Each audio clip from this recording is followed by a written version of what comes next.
Birth of a new anime time slot. Evangelion debuted in an afternoon time slot, but in early 1997, shortly before the release of the first movie, the series was rerun in the wee hours of the morning, and amazingly, people watched it in record numbers. Broadcast studios took heed. TV Tokyo was already experimenting with anime in the late-night time slot. Those Who Hunt Elves had aired in October of 1996, but Ava's success convinced the industry of its profitability. In 1996, there was one late-night anime, but by 1997 there were 12, and then 24 the following year. Today, it's commonplace, with around 50 shows airing after midnight this year alone. That comes from the 2006 December issue of New Type magazine, announcing the upcoming Evangelion Rebuild film series. Let's talk about what late night anime is. Late night anime after midnight, is usually the otaku shit. The trash. The stuff that everyone makes fun of. The light novel adaptations. The dumb shit. The stuff that used to be dumb manga adaptations. Fan service. All of it. That's late night anime. Now, let's ask ourselves a couple of questions. First question, has anime gotten worse over time? The answer to that is an emphatic no. Please, by all means, in the comments, tell me any shows you like, and I will find you a parallel in modern anime. Let's take a year that is often considered a classic by many, 1998, the year we got Cowboy Bebop, Trigun, and Serial Experiments Lain. Now bear in mind, we didn't get a lot else that year, because back then, there wasn't a lot of anime on TV. There just weren't a fuckload of shows coming out the way that there are today. Now I'm sure some of you probably have another favorite from that year. I think Escaflowne might have run into 1998. You know, there's some good stuff. Now let's take a look at 2014. Well, we had Cowboy Bebop back in the 90s. We had Space Dandy in 2014. I would argue that Space Dandy is every bit as good as Cowboy Bebop, honestly. If you don't believe me, I don't know how to convince you, because there's a chance you like Cowboy Bebop because it's from 1998, because it has this classic rustic feel to it, this tactile feeling of being from that year, the cell animation, the way that, you know, you're nostalgic for it. But the fact is, Space Dandy has every bit as beautiful of character designs, animation, themes, interesting stories. It's the same type of show. It's a comedy more so than Cowboy Bebop is, but it explores a lot of great ideas. I'd say it's about on par, you know? If you liked Serial Experiments Lain, we had plenty of experimental, interesting shows in 2014. Ping Pong from Masaaki Yuasa, one of the most widely respected directors of the, last 10 years or so. He's only been active for about 10 years, besides Mind Game. Most of his TV shows have been in the last 10 years. All of them, rather. So if you like Masaaki Yuasa, modern anime, that's Masaaki Yuasa. Let's talk about Trigun. I don't know if I have a direct comparison to that, but there's a lot of good anime from 2014, so let's just throw out, hey, did you like 2007 the best? You like Gurren Lagann the best? Kill La Kill's about as good as Gurren Lagann. Not everybody might agree with that, but I think it has as many themes, maybe not as good of animation, but pretty close, just as stellar of character designs. I would honestly say I think they're just barely, Gurren Lagann's just a little edge above Kill La Kill. Maybe you don't think so. I can't help you. I can't win every battle for you, but I think they're about on par. And I think there's a lot of reasons to believe that. Shirobako started in 2014, continued into 2015, 10 out of 10 show, absolute fucking classic. Nothing in 1998 could fucking measure up to Shirobako. Look, anime is still good. Anime is great. Has 2015 or 2016 lived up to 2014? Maybe not. I mean, sure, in the 90s we had Dragon Ball Z, but in the 2010s we've had the Hunter x Hunter readaptation, which is fucking phenomenal. You know, back in the 90s we had a great comedy OVAs like Golden Boy. Now we've got 300 episodes of the best comedy show ever, Gintama, which has been on the air up through 2015. I think continuing into this year. Still a 10 out of 10. Always has been. Always been one of the best anime ever made. From the beginning. It's always great. What else did we have in the last couple of years? You know, this year so far we've had Showa Genroku Rakugo Shinju. By all accounts of anyone who's finished it, a fucking amazing show. I didn't even finish it. I only watched 2 episodes and I thought it was one of the best fucking things I'd ever seen. So look, anime's still good. And the funny thing is that if you disregard every bad anime, all the ones you don't like, all the ones that seem trashy or late night, anime's still just as good as it's ever been because there's so much more of it now. See, here's the problem. I think back in the 90s, there was a lot of great stuff and a lot of terrible stuff. And over time, everyone has forgotten about the terrible stuff. But the great stuff has lived on. Everyone can tell you what the 10 best shows from the 90s are. But when it comes to the 2010s, you look at TV and it's like the most popular shows are like Myriad Colors Phantom World. And you're like, what the fuck is this shit? Why are people watching this? Well, here's the rub. The good stuff hasn't risen to the top yet. You have to go look for it because it's new. People haven't talked about it. People haven't espoused its brilliance. You know, back up until the late 2000s, Revolutionary Girl Utena was not talked about. It was not a popular show. Utena was not popular, and now it's considered one of the greatest masterpieces of anime history. From the late 90s, highly respected by a lot of people on a lot of favorites lists, not a lot of people really cared about it. In the late 2000s, there was a huge surge of people talking about it. Look, I personally led a blogging charge where I said, let's all episodically blog Utena in like 2008.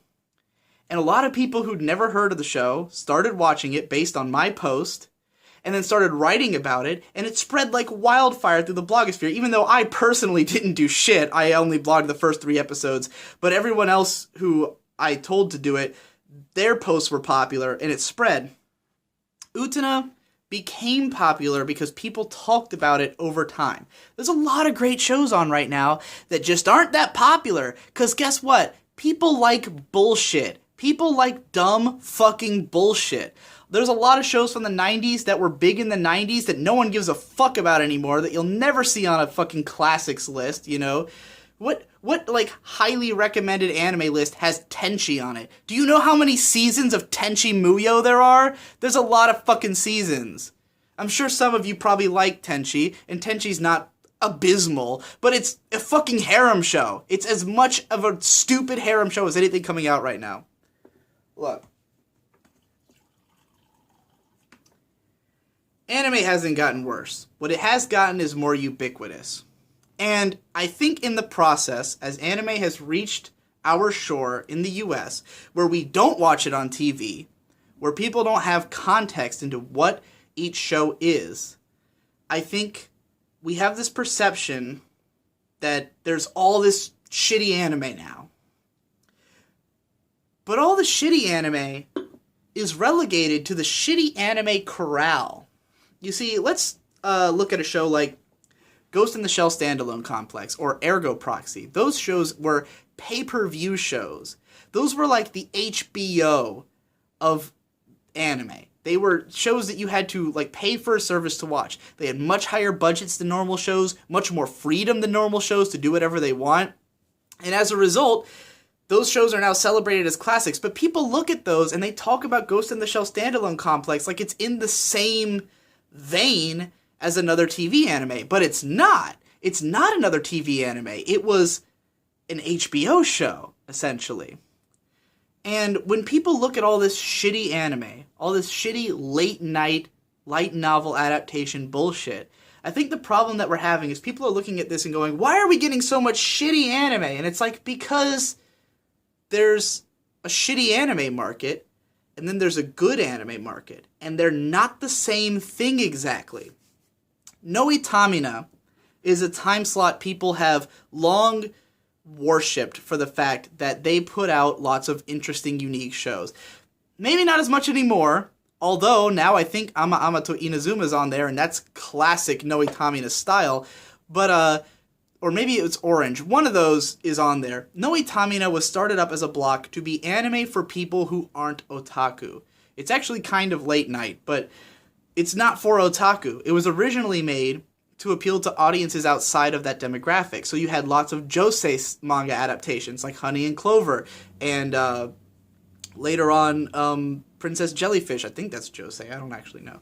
And it had lots of experimental and interesting stuff that was more like sci-fi or just weird and out there, like Mononoke, Psycho-Pass for a more recent one. And it still tries to hold to that somewhat. It's had a few shitty A1 Pictures shows on it, but it's also had some okay ones, like The Perfect Insider was just on there from A1 Pictures on Noitamina, a total Noitamina show. It's a mystery, obviously not otaku-centric, meant to have a broad appeal. Look, time slots matter immensely in Japan, because a time slot has a personality. There's a reason that every Gundam show and every big mecha show, they all air in the same time slot. Code Geass, like, in between seasons of Code Geass was Gundam 00. They would go from Code Geass to Gundam 00 to Code Geass to Gundam 00. They did that for, like, 2 years or however long those fucking shows were. Yeah, 2 years. Because those were both 2 26-episode seasons apiece. All Sunrise shows. And what do you think's in that time slot later down the line? Probably Iron Blood. Don't quote me on that, but Iron Blooded Orphans is currently doing the same thing. Of 26 episodes, then they're going to have another season for that time slot. I don't know what else is airing in that slot at the moment, but that's the way anime works. It's very relegated to certain times have certain shows, and certain style of shows have certain expectations. So, let's talk about audience. You see, here's how anime makes its money. It doesn't most of the time, but the shows on Noitamina back in the day, the way they made money was that way more people watched them because they weren't otaku-centric shows. They had really big ratings. They were about pulling in a large audience, which meant they could actually make money off of advertising. Whereas an otaku anime, something that's aimed at maybe a few thousand people, makes all of its money off of merchandise and of people buying lots of Blu-rays and shit, and these super expensive Blu-rays. Not every anime makes its money the same way. Not every anime is aimed at the same audience. Not every anime has the same intentions. So, when we get all this shitty anime and people look at it and they're like, why is all this shitty anime happening? It's not for you. It's for the people who want it. And you are not losing out because the stuff that's made for you is still coming out. They're still making as many great shows as they were 10 years ago or 20 years ago today, but there's a lot more other shit. The problem with us in the West, with everyone outside Japan, I like to say the West when I really mean outside Japan, and I get flack for that sometimes. I just mean everything outside of that country. For everywhere else, we have like AniChart, and we see like 45 shows in a list, and they're all presented like they're on equal footing, but they're not. Because in Japan, some of those shows would be on at fucking prime time, and some of them would be on at 3 a.m. on an obscure channel that nobody watches, you know? Like, for instance, ATX is an infamous channel for the fact, well, I don't know, famous, infamous. They play lots of racy stuff.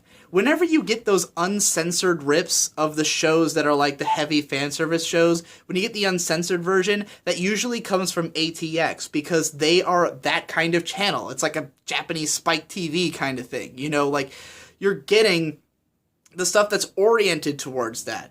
And so if you're the type of person who like all you watch is like, you know, think about whatever channels you like on TV. I know this is like an outdated thing that like the young people are like, what's a TV? But like back in the day we had channels that we watched, and like imagine venturing out of your channel and seeing some dumb shit you don't care about. Because that's the thing, anime's not a genre.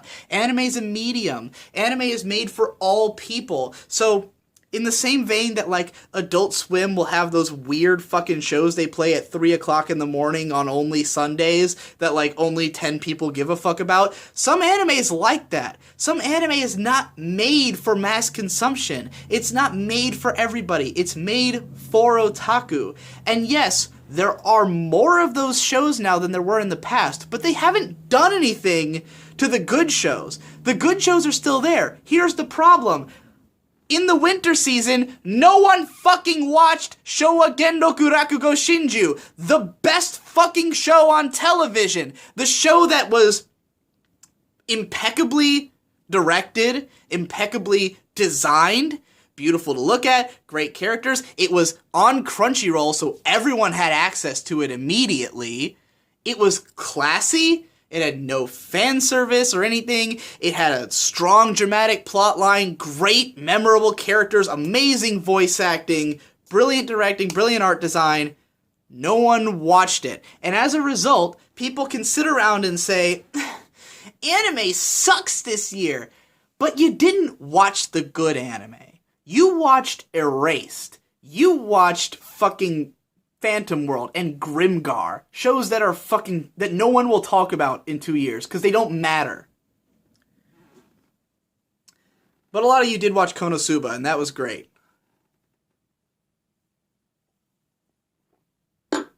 Look, the reason I'm making this video is that I saw this guy called Pseudo Steph. He made a video about Welcome to the NHK, and I think he was trying to criticize my stance on otaku culture. But here's the thing. I'm very critical of otaku culture. I'm very defensive of the fact that I am an otaku and that I think there's value in the things that I watch and that there's a way to be, you know, an otaku who's proud of yourself and, you know, and you don't have to give in to the bullshit that society is telling you. But anime, there's a lot of shit. There's a lot of shit. It's a lot of shitty anime and a lot of shitty otaku and a bunch of dumb fucking idiots watching bullshit and perpetuating this culture of shitty shows. And I've made that clear. Why good anime is hard to make is one of my videos. Anime is getting lazy with its meta is one of my videos. I fucking hate the trash shows that are coming out. And I don't think they're coming out because otaku are dumb. I think they're coming out because of the same reason that most dumb shit comes out. Companies who don't get it. The Melancholy of Haruhi Suzumiya was a great show. It was great. It was well written, well directed, well animated, well put together. The problem is that show was very successful and a lot of people went, let's try to capture that success.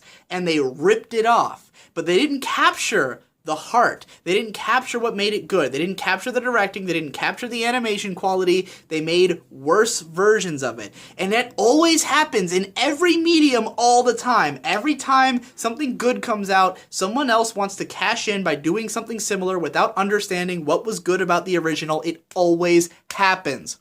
Even in the case of Ore no Imoto, which is a deeply flawed show, it still has a lot of great elements to it. It has a lot of heart to it that I understand why that show was successful. But everything that copied it didn't copy the heart.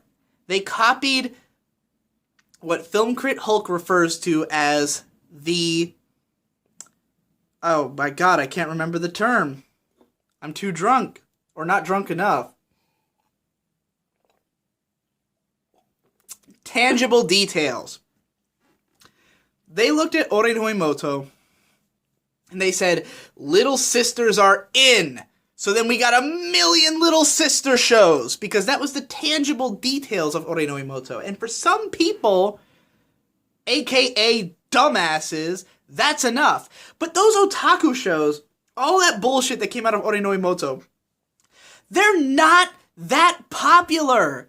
There's shows that air at 3 a.m. that no one gives a fuck about, that probably don't make back their budgets, and if they do, it's only because the most dedicated fans bought a lot of shit. And they usually do that because it's some guy who spends all his time in his room, doesn't give a fuck about anything, most likely severely autistic, if we're being real. I'm not saying that as an insult, it's just a thing that people are, who saw a show and saw a character who had this trait, and that trait that he really likes and said, that's my waifu, and then bought fucking everything related to that character. Now look, I run a Patreon, right? I make all my money through Patreon. Currently I'm at, I think, $922 a video. That depreciates exponentially with every video I put out, so don't think I actually make that much per video. But it's still a pretty good amount, right? I make that from about, I think, 200 to 250 people. I make a living, a full-time living, a middle-class living, according to what middle class is considered. My yearly wage is a middle-class living off of just 200 to 250 people, most of whom only donate $3 to $5. Now, imagine you're an anime, right? And one guy buys one of these, which ran me $130. A few of these, which in Japan, these cost like $70, like 70 USD, and they release a 13 episode show on 6 or 7 of these. 6 or 7. So if you're buying a 26 episode show, you're buying over 10 discs. That's how much they cost.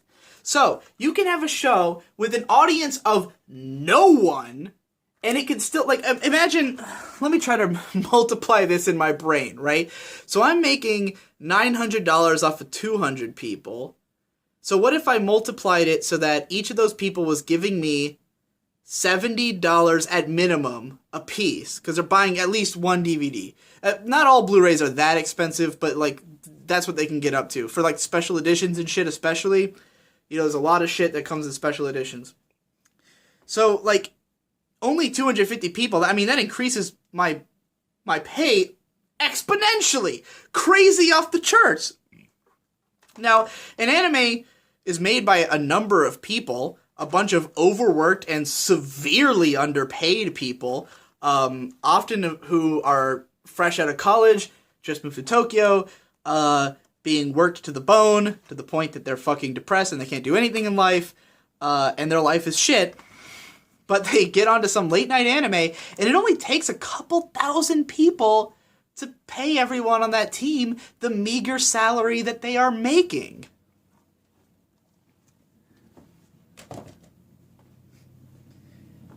Not every anime is for everybody. Some anime are for everybody.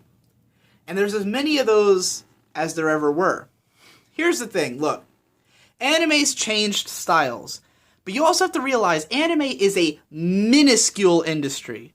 There's not a lot of people doing it. It's all made in this really small country that already, I mean, it has a decently sized population, but not one of the biggest in the world. It's an incredibly niche industry. How many people in Japan do you think are animators? You know, even out of this small island country, how many people do you think are actually working in anime? Not a whole fuckload. It's a bigger cultural export than like the number of people watching anime is probably disproportionate to the number of people actually making it. It's crazy. So, when anime changes styles, a lot of the times that's because people died. Satoshi Kon was probably one of the greatest filmmakers who ever lived. He was an absolute genius from a startlingly young age. He was an amazing director. This guy directed episode 5 of the original JoJo's Bizarre Adventure Part 3 OVA, which is a mindfuck. He directed, he wrote Magnetic Rose, which is part of the Memories collection. He wrote a few manga, Opus, with, I think that's the one with Mamoru Oshii. He did some work with Katsuhiro Otomo, the guy who created Akira. Worked with some of the other biggest minds in the industry from a young age. Young guy working with people who are already titans of the industry. He directs 4 films and a TV show. Perfect Blue, Tokyo Godfathers, Millennium Actress, Paprika, and Paranoia Agent. I think that's all he did. All masterpieces of a very distinct style, highly realist art. His characters' designs were always they looked true to life, but they had a surreal tinge to them. Like the reason he worked in animation, even though his films always felt like this could be a live action story, except that he does these trippy edits and these weird things that you could only do in animation. And his films were all genius. And then he died at the very young age of 48, I want to say. Maybe even 44. He was in his 40s. He died very young of cancer. And as a result, there's no more Satoshi Kon movies. The man had a style that was inimitable. There was no other anime like it. All his films were this very specific style. If you're a Satoshi Kon fan, the best years of anime are the mid-90s to the late 2000s, and it'll never be the same again. Because he's gone. He was working on a film called The Dreaming Machine with Masao Maruyama, president of Madhouse. They were working on this film up until the late 2000s. Satoshi Kon died. And Maruyama tried his hardest to find someone to replace him. He was really searching for a way to finish this film. He had promised him he would finish this film, even after he died. And a few times they ran out of money, They were trying to fund this thing. They were also working on Red Line, which was also a 6-year project. Madhouse eventually went bankrupt.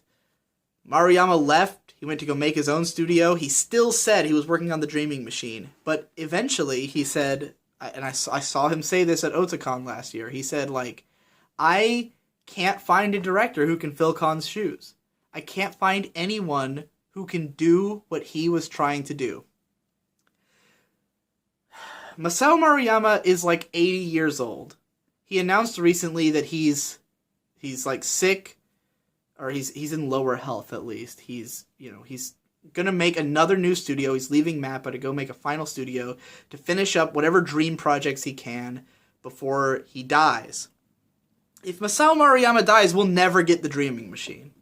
I mean, we probably won't anyways, but God, I want to cry because thinking about Masao Maruyama dying makes me really upset. But we're never getting Satoshi Kon again. That style of anime is gone. Osamu Dezaki, who directed almost everything people respect from the fucking 70s and 80s, is dead. He died around the same time as a year earlier. He was a legend. But his style's not around anymore because he was the only one doing it. He's gone now. And I mean, there's people who learn from him, people who are like his proteges stylistically, people whom his legacy lives on in, many people, because he was such a legend. But, you'll never get another Osamu Dezaki show. And Isao Takahata, who did all the other shows people love from the 70s and 80s. President of Ghibli, he's in his 80s. He just directed a phenomenal film, Tale of Princess Kaguya, in 2013. But, he's not going to be around forever. Anime is changing because anime is tiny. There's only so many people working on it, and those people die, or they move on, or new people come into the fold, and those new people are largely fans of anime. The people who get into anime are usually anime fans, and what are they going to be influenced by? Anime! Previous anime! It's not surprising at all that anime's going where it's going.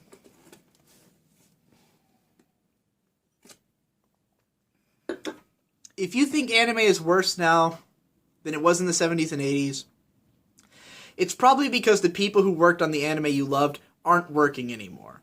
Yoshiaki Kawajiri, who directed Ninja Scroll, Cyber City Uedo and Demon City Shinjuku and all that other fucking shit. Vampire Hunter D, Bloodlust. And then Highlander in the early 2000s. He hasn't directed another movie since then. So if you were really into that 90s cool as fuck high detail aesthetic, it's not because anime's gotten worse. It's because Yoshiaki Kawajiri hasn't directed another fucking movie. But there's new anime being made that's great. There's new stuff being made all the time that's got a new voice and a new aesthetic and is newly awesome. Again, Masaaki Yuasa, one of the voices of our fucking generation, directing a great show every other year for the last fucking 10 years. You know? Just put out Ping Pong in 2014, which was a fucking masterpiece. And we don't even know what he's going to make next. What about Hosoda? Everyone loves Mamoru Hosoda. Just put out The Boy and the Beast. And you know, like, the thing about these directors is that everyone has their favorite movie, right? Like, are the 90s the best year of anime, or is that the year that Miyazaki directed Princess Mononoke and you just didn't like The Wind Rises or Ponyo or, you know, his more recent movies? Like, did you just not like him? Because he's still making stuff, and if you ask me, it's just as good. You know, I haven't seen The Boy and the Beast. I've never been the hugest Mamoru Hosoda fan, but I loved Summer Wars in 2009. I'd put that among the best anime of all time. 2009. Take a step back. Count all your favorite anime. Figure out what year they came out. You know? Take stock of it. Look at your favorites list and actually figure out what year each show came out and then say to yourself, like, is that my favorite decade of anime? And then ask yourself, how many of the critically acclaimed shows in the last decade have I actually watched? Or did you watch all the bullshit? Did you watch the stuff people were talking about? And here's the other thing. Anime critics fall into this trap worse than anyone. Because here's the life of an anime critic. You start off, you get into anime, you watch the good shit, right? Something hooks you in, some show, some multitude of shows hook you in, you watch the good shit, and then at some point, you start talking about anime. And what anime are the most relevant?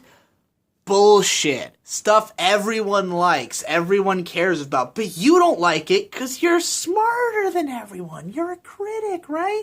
You got good taste, as they say. Well, that's why you watched Erased instead of Showa no Rakugo Shinju. Because no one watched that show, and no one wanted to write a video about that show because no one watched that show. Look, not throwing shade, but Jeff Thu, Mother's Basement, said that Showa no Rakugo Shinju was the best show of the decade, a 10 out of 10 show. His number of videos about it is 0, and his number of videos about Erased is 3, maybe 4, definitely 5 if you include the ones that he did with me.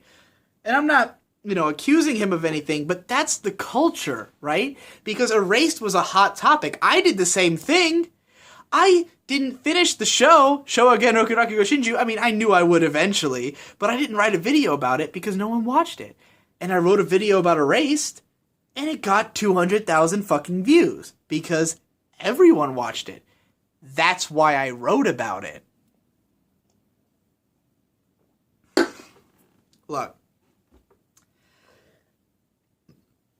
if you were writing an anime blog or running an anime YouTube channel in 1998,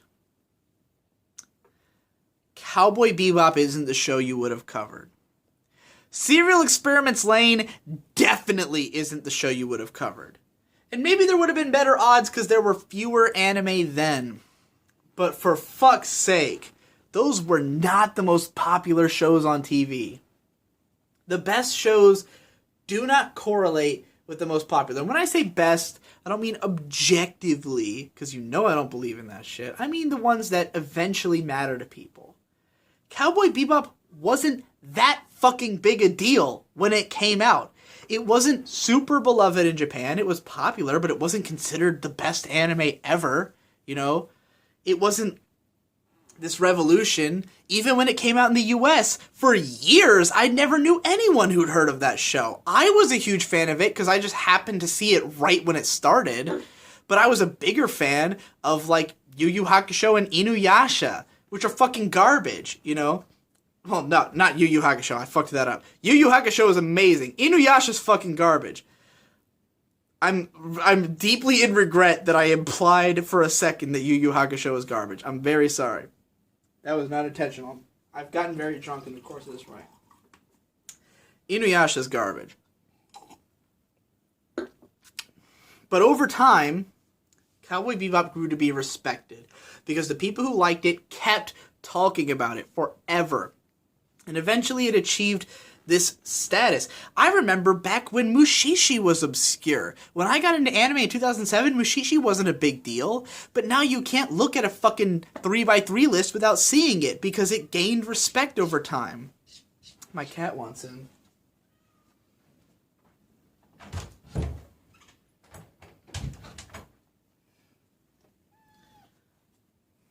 Look, I don't like shitty otaku anime any more than the next guy. And I am an otaku, but I also am a smart person who doesn't like my intelligence to be insulted. There's a reason I wrote a fucking 13-part series on the Asterisk War and how much it sucked. Because the man who made otaku a beautiful term, Toshio Okada, is the most critical guy of otaku. Toshio Okada has lamented otaku culture. He's lamented what anime has become.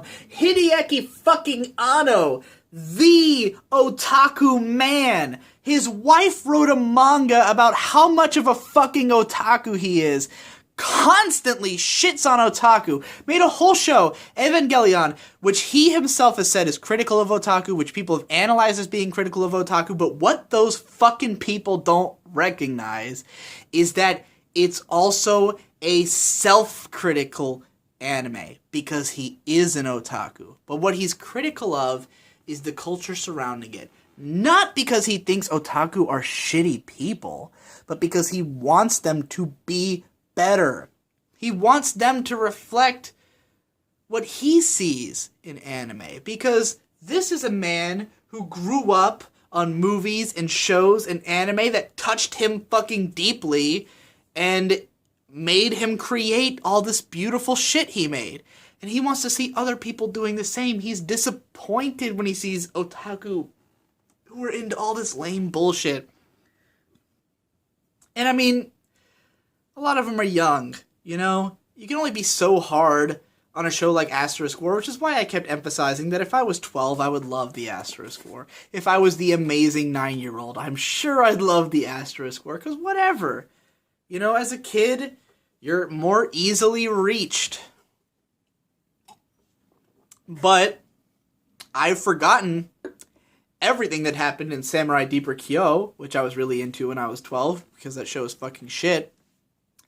And I remember a lot about Rurouni Kenshin, because even though that show's not amazing, it had a lot of great themes and ideas in it that still stick with me to this day.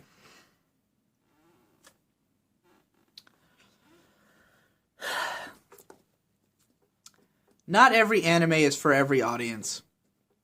And it never has been, and it never will be.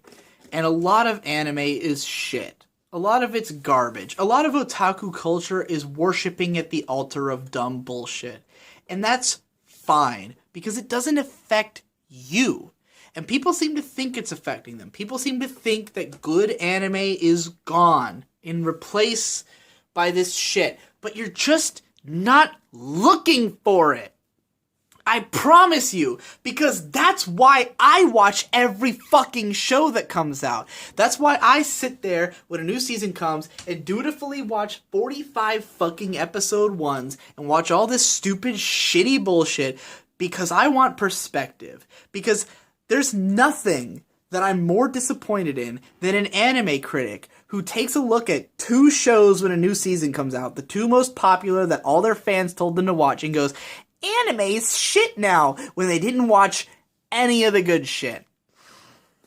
If you didn't watch Showa Genroku Rakugo Shinju, I don't want to hear you saying a single fucking word about whether 2016 anime is good or not. Maybe it's not as good as 2015, and maybe 2015 wasn't as good as 2014. There's not a lot of competition for 2014. 2013 was great, though, as well.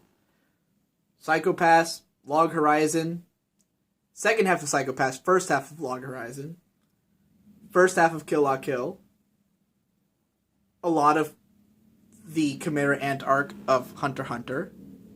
Great fucking year for anime. But no, anime's gone to shit because the one specific show you loved in 1998 didn't have a rebroadcast that year. Well, great. You like 10 shows. You're not a fucking anime fan. End rant.